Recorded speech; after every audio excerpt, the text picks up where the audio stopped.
Hello বন্ধুরা, দেখুন এখানে বাড়ির চারপাশে কীরকম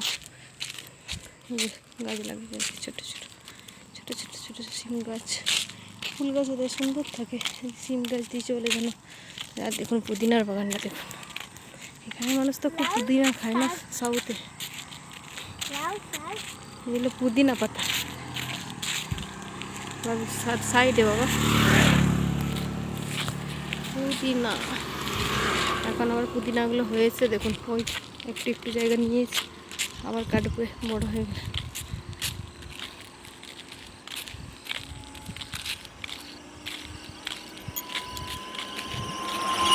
সেই পাশেও মনে কুমড়ো দিয়েছে, এখানেও কুমড়ো দিয়েছে, লাউ।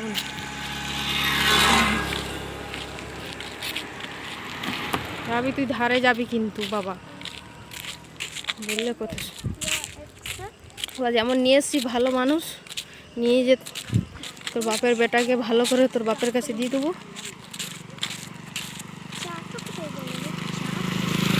এদিকে চারদিকে সব ছুটি আছে না, এদিক ওদিক প্রচুর গাড়ি টাড়ি যাচ্ছে। বিল্লাপুরে নাকি একটা এই বছর অ্যাক্সিডেন্ট হতে রয়েছে। দেখুন ওখানে কত বড় বড় পেঁপে গাছ হয়েছে, এক গাছ পেঁপে হয়েছে। আর কত বড় জমি দেখেন, ওই পাশেও দিয়েছে কুমড়ো, আর এখানেও দিয়েছে। এটা সেই আমাদের দেশি কুমড়ো না বন্ধুরা, দেখাবো একদিন দাঁড়ান হলে। এটা হচ্ছে এখানকার লম্বা লম্বা কুমড়োটা কীরকম। আমাদের ওখানে কুমড়ো যেমন একটা পল থাকে, মানে চারপাশে দাগ থাকে, এগুলো পুরো প্লেন। একবার নিয়ে গেছিলাম এখান থেকে, কত বাগানটা কি সুন্দর হয়েছে। আর ওই পাশেগুলো মনে হয় গোলাপ গাছ আছে। এখানে ফুল প্রচুর পরিমাণে চাষ হয়, এখানে মানুষ ফুল লাগায় না প্রচুর।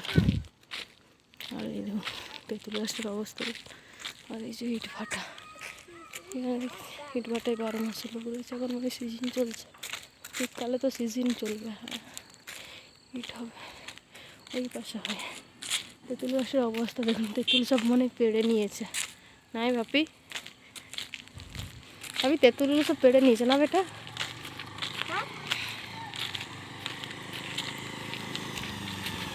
ওকে বন্ধুরা, এই ভিডিওটা এখান পর্যন্ত ভালো লাগলে একটা লাইক করবেন, শেয়ার করবেন, আর আমার পাশে থাকবেন।